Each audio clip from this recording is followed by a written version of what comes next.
आज जास्तीत असतात. आज तुम्ही पण ड्रेस चेंज केला ना जरा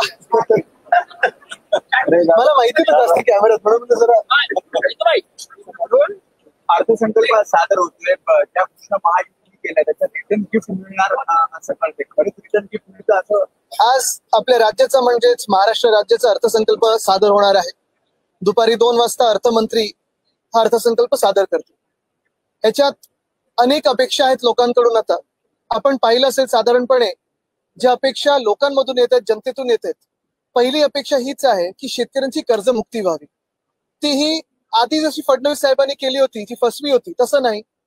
उद्धव बाळासाहेब ठाकरे ह्या व्यक्तींनी जसं मुख्यमंत्री असताना कुठचीही निवडणूक समोर नसताना कर्जमुक्ती जाहीर केली होती आणि 3 महिन्यात पूर्ण करून दाखवली होती, एका बोटावर एका दाखल्यावर. अशीच कर्जमुक्ती शेतकऱ्यांची आम्हाला अपेक्षित आहे. दुसरी गोष्ट म्हणजे लाडकी बहीण. बहुचर्चित हा विषय झालेला आहे, चर्चा खूप होते याच्यावरनं. पण लाडकी बहीण जेव्हा विषय येतो, अर्थात 1,500 वरनं 2100 पर्यंत जाणार का, हा एक विषय आहेच. पण महत्वाची गोष्ट ही आहे की दिल्लीमध्ये जे भाजपने जाहीर केलं होतं की 2500 रुपये आम्ही लाडक्या बहिणींना देऊ.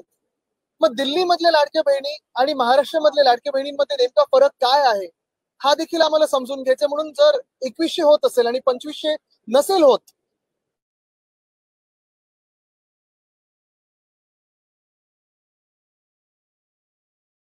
तर आम्हाला हेच अपेक्षित आहे की लाडक्या बहिणीच्या ज्या याद्या निवडणुकीच्या पूर्वी होत्या तशाच्या तशा याद्या कुठचाही कट न लागता त्याच्यावर सगळ्यांना सरसकट 2500 रुपये त्यांच्या खात्यात गेले पाहिजेत.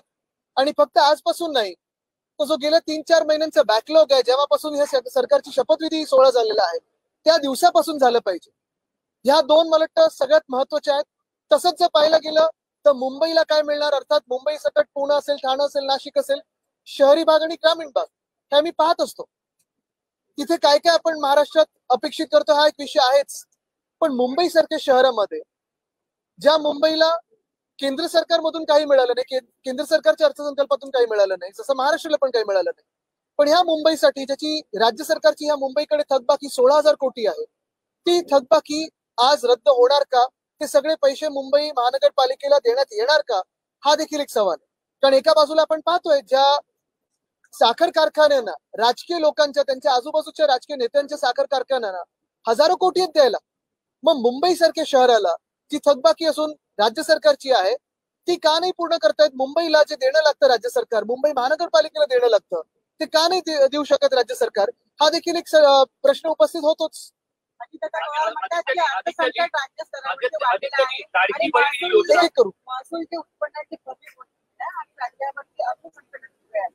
मला वाटतं त्याच्यावर श्वेतपत्रिका यावी ना, कारण आता डॅव्होसच्या दौऱ्यात असं काही चित्र दाखवलंय जणू काही सगळं भरभराट झाली आहे. $1 ट्रिलियन इकॉनॉमीच्या पुढे गेलो आपण.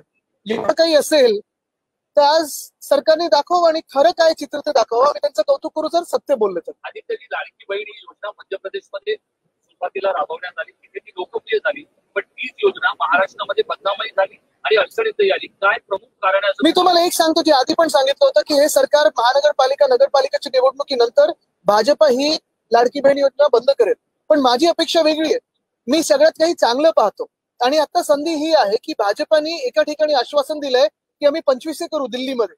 मग महाराष्ट्रात का नाही 2500 आपल्या लाडक्या बहिणींना मिळालं पाहिजे?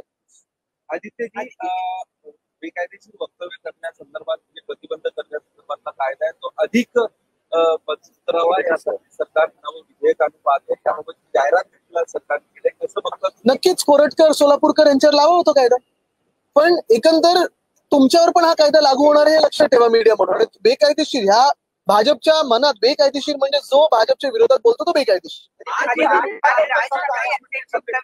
महाकुंभमध्ये नदीचं पाणी हे खराब झालेलं आहे, असं पाणी मी कधीही प्रकरण करणार नाही, अशा पद्धतीचं एक वक्तव्य त्यांनी केलं. त्यामुळे लोकांच्या धार्मिक भावना दुखावल्या गेलेल्या.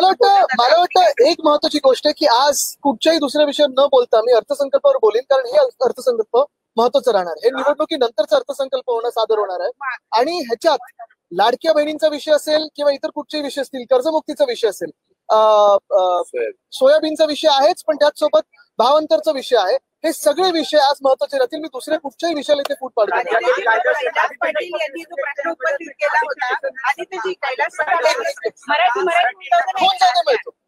कैलास पाटील यांनी प्रश्न उपस्थित केलेला होता की बळीराजा मोफत वीज बघा, आमचा आवाज एवढा होती, ती योजना जी आहे ती फसवी आहे असं त्यांचं म्हणणं आहे.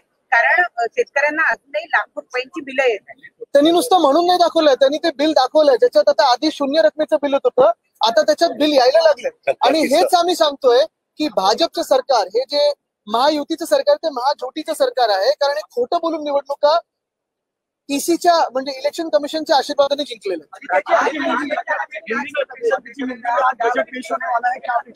बहुत सारी अपेक्षाएं हैं. ये सरकार चुनाव के आशीर्वाद से जो जीत के आई है, बहुसंख्या की सरकार है, और इसी सरकार से 2-3 अपेक्षाएं मैं रखता हूं.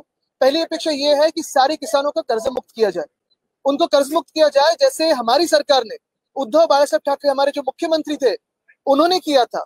किसी भी चुनाव के सामने या किसी चुनाव को सामने न रखते हुए किया था.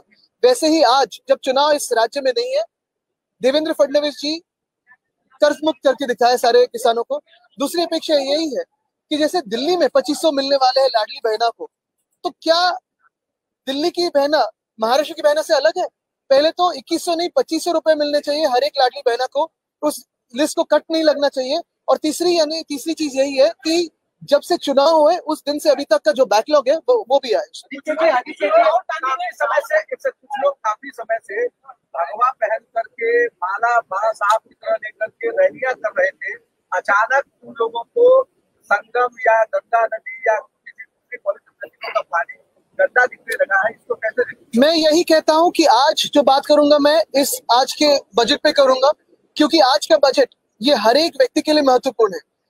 बहुत सारे दिनों में मैंने देखा है कि शायद धर्म व्यवस्था में हो या फिर कल्चर पे हो या इतिहास में हो, हमें व्यस्त किया जाता है, हमें लड़ाया जाता है.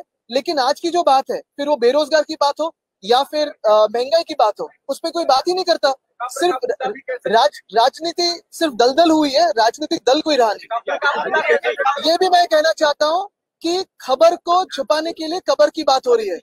आप ही के हाथों में प्रशासन है, निकालिए, लेकिन वहां रखिए एक बोर्ड कि यहाँ जो महाराष्ट्र पे चल के आया उसे ऐसे ही दफनाया जाएगा.